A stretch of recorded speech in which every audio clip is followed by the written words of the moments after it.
ಶಕ್ತಿ ಎಲ್ಲಿದೆ ಗೊತ್ತಾ? ಸ್ತ್ರೀಯರ ಕೈಯಲ್ಲಿದೆ. ಸ್ತ್ರೀಯರಾದ ನಾವು ತಾಳ್ಮೆ ಬೇಕು. ಸ್ವಲ್ಪ ಕುಟುಂಬವನ್ನು ಕಟ್ಟಿಕೊಳ್ಳಬೇಕೆಂದರೆ ನಮಗೆ ತಾಳ್ಮೆ ಬೇಕು. ಅಸನಾತಳಿಗೆ ಏನಿತ್ತು ಗೊತ್ತಾ? ತಾಳ್ಮೆ ಇತ್ತು.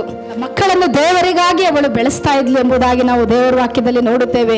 ತಾಯಂದಿರಾದ ನಾವು ನಮ್ಮ ಮಕ್ಕಳಿಗೆ ಒಳ್ಳೆಯ ಮಾರ್ಗದಲ್ಲಿ ನಡೆಸಬೇಕು. ಮಕ್ಕಳ ಮುಂದೆ ನಾವು ಉದಾಹರಣೆ ಆಗಿರಬೇಕು. ಗಂಡನೊಟ್ಟಿಗೆಲ್ಲ ನೀನು ಜಗಳ ಆಡ್ತಾ ಇದ್ರೆ ನಿನ್ನ ಮಕ್ಕಳು ನಿನ್ನನ್ನು ಅದನ್ನೇ ಗಮನಿಸ್ತಾರೆ. ನೀನು ಮೊಣಕಾಲೂರಿ ಅಸನಾತರ ತರ ನೀನು ಪ್ರಾರ್ಥನೆ ಮಾಡುವುದಾದರೆ, ಅವಳು ಅಸನಾತರ ಪ್ರಾರ್ಥನೆ ಮಾಡ್ತಿದ್ಲು, ಅವಾಗ ಮಕ್ಕಳು ಅವಳನ್ನು ಗಮನಿಸ್ತಾ ಇದ್ರು. ನೀನು ಯಾವ ಕೆಲಸ ಮಾಡ್ತಾ ಇದ್ದೀಯಾ, ನೀನು ಎಲ್ಲೆಲ್ಲಿ ಹೋಗ್ತಾ ಇದ್ದೀಯಾ, ಎಲ್ಲ ನಿನ್ನ ಮಕ್ಕಳು ಗಮನಿಸ್ತಾ ಇದ್ದಾರೆ. ನಿನ್ನ ಮಕ್ಕಳಿಗೆ ನೀನೇ ಒಳ್ಳೆ ಉದಾಹರಣೆ ಆಗಿರ್ಬೇಕು ಪ್ರಿಯರೇ. ಅಸನಾತಳು ಉದಾಹರಣೆ ಆಗಿದ್ದಳು. ಅದಕ್ಕೆ ನಮ್ಮ ಕುಟುಂಬಗಳಲ್ಲಿ ನಾವೇ ಮೊದಲು ಉದಾಹರಣೆ ಆಗಿರ್ಬೇಕು.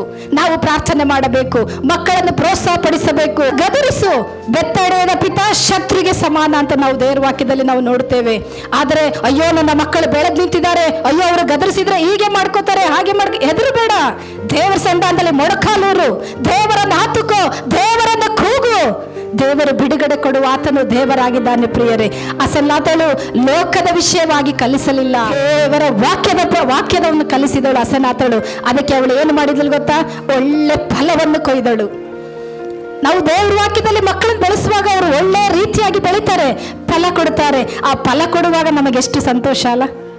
4 ಜನ ನಮ್ಮ ಮಕ್ಕಳ ಬಗ್ಗೆ ಮಾತಾಡುವಾಗ ನಮಗೆಷ್ಟು ಸಂತೋಷ. ರೀತಿ ನಾವು ಸಹ ಇವತ್ತಿಂದ ತೀರ್ಮಾನ ಮಾಡೋಣ, ನಮ್ಮ ಮಕ್ಕಳನ್ನು ದೇವರಿಗಾಗಿ ನಾವು ಬೆಳೆಸೋಣ. ಅಸನಾತಳು ಏನ್ ಮಾಡಿದ್ಲು ಗೊತ್ತಾ? ಶತ್ರುಗಳನ್ನು ಪ್ರೀತಿ ಮಾಡ್ತಾ ಇದ್ಲು. ಕುಟುಂಬದ ಜವಾಬ್ದಾರಿ ತನ್ನ ಮೇಲಿತ್ತು ಪ್ರಿಯರೇ. ಗಂಡ ಮಕ್ಕಳು ಎಲ್ಲವನ್ನು ಧೈರ್ಯ ಪಡಿಸ್ತಾ ಇದ್ಲು. ಅವಳು ಏನು ಸುಮ್ಮನೆ ಬರೀ ಪ್ರಾರ್ಥನೆ ಮಾಡ್ಕೊತಾ ಇರಲಿಲ್ಲ. ನಮ್ಮ ಥರ ಅವಳಿಗೂ ಗಂಡ ಮಕ್ಕಳು ಸೇವೆ ಎಲ್ಲ ಇತ್ತು.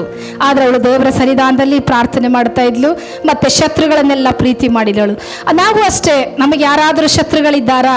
ಅವರಿಗೋಸ್ಕರ ನಾವು ಕಣ್ಣೀರಿಟ್ಟು ಪ್ರಾರ್ಥನೆ ಮಾಡೋಣ. ಅಸನಾತಳು ತಗ್ಗಿಸಿಕೊಂಡಳು, ತನ್ನ ಮಕ್ಕಳನ್ನು ದೈವ ಭಕ್ತಿಯಲ್ಲಿ ಬೆಳೆಸಿದಳು. ನಿನ್ನ ಮಕ್ಕಳಿಗೆ ನೀನು ಇವತ್ತು ಕಲಿಸು, ಒಳ್ಳೆಯದನ್ನು ಕಲಿಸಿದ ಒಂದು ದಿನ ಒಳ್ಳೆ ಫಲವನ್ನು ಕುಯ್ಯುವಂತೆ ದೇವರು ನಿನ್ನನ್ನು ಮಾಡುತ್ತಾನೆ. ಕುಟುಂಬದ ಕ್ಷೇಮಕ್ಕಾಗಿ ಯಾವಾಗಲೂ ಅವಳು ಆಲೋಚನೆ ಮಾಡ್ತಾ ಇದ್ಲು. ನಾವು ನಮ್ಮ ಕುಟುಂಬಗಳನ್ನು ಕಟ್ಟಿಕೊಳ್ಳೋಣ, ನಾವು ನಮ್ಮ ಕುಟುಂಬಗಳ ಬಗ್ಗೆ ನಾವು ಆಲೋಚನೆ ಮಾಡೋಣ.